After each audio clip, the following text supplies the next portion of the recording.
Greetings, mortal. The full moon in Aries this week is highlighting the broader themes of the past 16 years and bringing them to a head. There are 6 major aspects taking place on or around it that can help us understand what's going on. In short, there's a lot of volatile energy going around, so please prioritize regulating your nervous system and emphasize grounding rituals. There's an opposition occurring between the planet of death and rebirth, Pluto, at the terminal degree of Capricorn, and the planet of war and fiery passion, Mars, which is in the sign of Cancer, the archetype of the Divine Mother. It's giving feminine rage, and you may have noticed that patriarchy is receiving some exposure right now. Maybe it's no coincidence that in the past week or so, some high-profile celebrities have been exposed for their evil crimes against women and children. And how curious is it that this is all happening during a full moon in a sign ruled by Mars, which represents the masculine?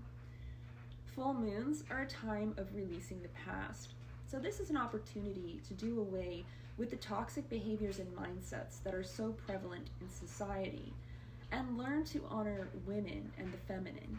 During this full moon in Aries on October 17th, Pluto is the broader theme that this full moon is highlighting, because Pluto has been traveling through Capricorn since 2008.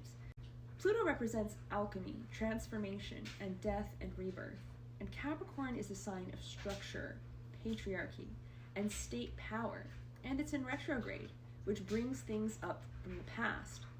It's also at the terminal degree, which is considered the most important. It's the grand finale of Pluto in Capricorn. So there's one more major review happening right now of the themes of Pluto in Capricorn before Pluto enters Aquarius on November 20th of this year. Ever since Pluto entered Capricorn, the authority of the state has diminished in the extent to which it can control mass consciousness. People have learned to question state authority more, and a wave of revolutions swept across the globe, often with the help of social media. Cyber attacks have become the norm, and in 2008, Bitcoin launched, challenging the central control states have historically held over currency. In the US natal chart specifically, Pluto entered the second house of money and material possessions in 2008, when the greatest financial downturn of our generation began. So many people began to realize that doing things the right way wasn't working anymore. The pandemic of 2020 reinforced this new reality, and cryptocurrency exploded in value. Additionally, this is no typical opposition, because during the full moon it forms a grand cross, which is the most intense form of opposition in astrology. It's an area of tension that becomes a catalyst for movement and change. Some astrologers call it the Great Provoker. Mars and Pluto in opposition are in a grand cross with the Sun and the Moon. And the Moon is conjunct Chiron. Chiron is the point of the deepest karmic wound, and the Moon represents the emotional world and things below the surface. Chiron is also opposite the Sun, which means the light is shining directly on our deepest wounds, the most sensitive part of our soul, and it's squaring with Mars and Pluto, bringing some agitation and transformational energy. Big emotions are going to be surfacing. The good news is that while we are facing this difficult tension, there will also be a grand trine between Mars, Neptune, and Venus, which is a harmonious, supportive aspect. In a grand trine, the planets are all in the same element, and in this case, they're located in the water element signs. Trines bring easy flowing energy and good luck. And with these planets in the water signs, which represent emotion and intuition, this full moon in Aries brings an opportunity to level up spiritual gifts and higher consciousness. After all, Aries and Mars also represent motivation and ambition. It's leaving no room for victimhood energy. We're receiving the strength of spirit that we need to make it through the upheavals. Not only do we have a beautiful grand trine during this full moon, but it's making a kite aspect with Uranus. A kite points to exactly what we are meant to harness the energy of a grand trine for. In this case, the point of the kite is Uranus in retrograde. Uranus is in the sign of Taurus in the 8th house. Taurus is the sign of all things material. This is yet another indication that the structures of financial and military power are coming to a point of massive transformation. There's also a mystic rectangle between Mars, Uranus, Pluto, and Venus. Mars is opposite Pluto, as I mentioned earlier, and Uranus is opposite Venus. Venus is in Scorpio, where she feels fiery and passionate, and is in harsh opposition to Uranus, which is located in her domicile of the 2nd house.